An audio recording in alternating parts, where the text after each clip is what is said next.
सुबह से शाम का निरंतर सफर, जुए शीर का सफर, दुनिया बनाने का एक सफर। ये वो शक्ति है जो गढ़ती है, सिरचती है सारी कायनात को चलाने वाली नियामक ताकत। ये स्त्री है, जिंदगी के आकार गढ़े जाते हैं जिसके हाथों में। ये बनाती है बुनियाद घर की, बुनियाद समाज की। सुबह सूरज के आने के साथ एक धड़कन जागती है इनके अंदर।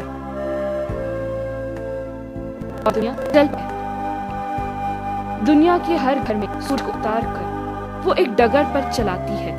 ये वो है जिस पर घर और समाज घूमते हैं। ये देती है लय और ताल जिस पर धड़कती रहती है सभ्यताएं। घर की बुनियाद बनाती है ये, और इसी बुनियाद पर दुनिया की इमारतें खड़ी हैं। मध्य प्रदेश में इन्हीं महिलाओं के सशक्तिकरण के लिए गंभीर प्रयास किए जा रहे हैं। इन प्रयासों के तहत सुरक्षित मातृत्व, स्वास्थ्य सेवाएं तथा उनके भविष्य निर्माण के लिए कई कार्यक्रम हाथ में लिए गए हैं।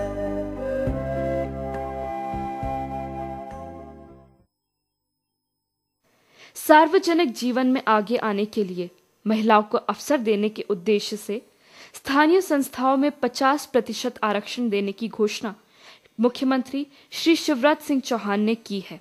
मुद्दा है केवल महिला कल्याण, महिला सशक्तिकरण। विशुद्ध रूप से माताओं बहनों का सशक्तिकरण कैसे हो,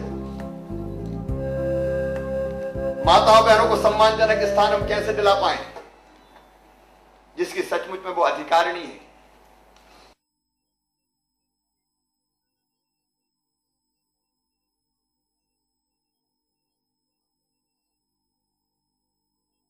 अभी तक महिलाओं को स्थानीय निकायों में 33% आरक्षण प्राप्त था, लेकिन क्योंकि महिलाओं की आबादी आधी पुरुषों के बराबर आधी आबादी महिलाओं की है, इसलिए उस आधी आबादी को 50% स्थानीय प्रशासन में भागीदारी करने के लिए प्रयास करने की भी उन्होंने घोषणा की। और उसमें मध्य प्रदेश शासन ने एक बहुत अनूठी पहल की और इसकी बहुत सराहना होना चाहिए कि उन्होंने मध्य प्रदेश में 50%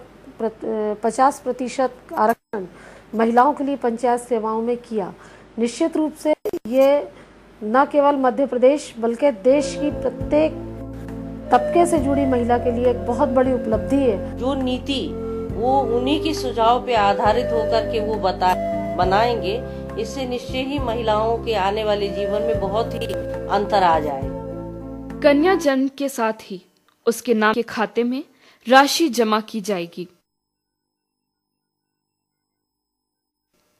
21 वर्ष की होने पर यह राशि उसे 1 लाख रुपए के रूप में मिलेगी।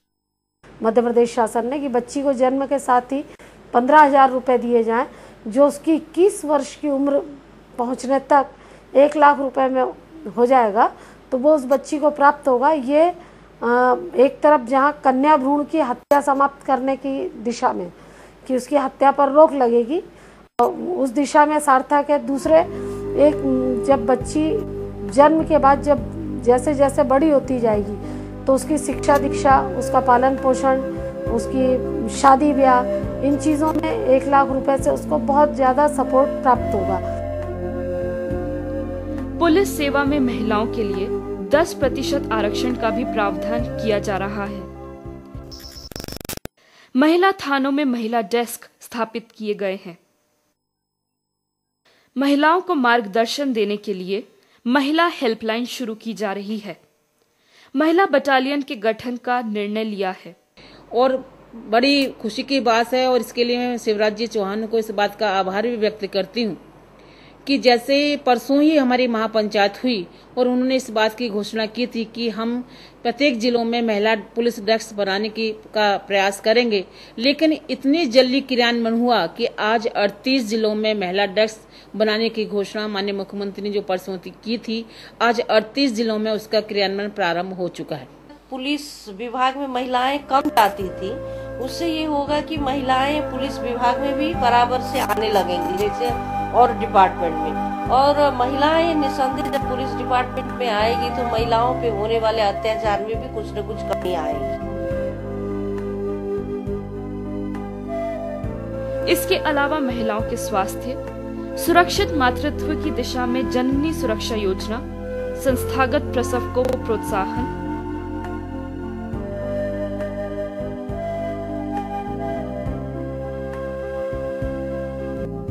यहाँ मध्य प्रदेश में ये मुख्यमंत्री की कन्यादान योजना है। गांव में अधिकतम अंक प्राप्त करने वाली कन्या को गांव की बेटी योजना के तहत छात्रवृत्ति प्रदान की जाती है।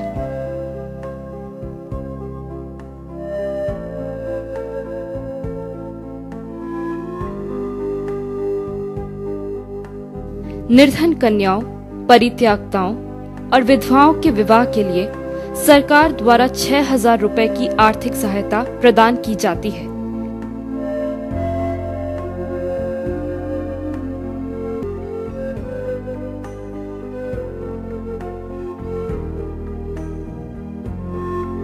महिला सशक्तिकरण,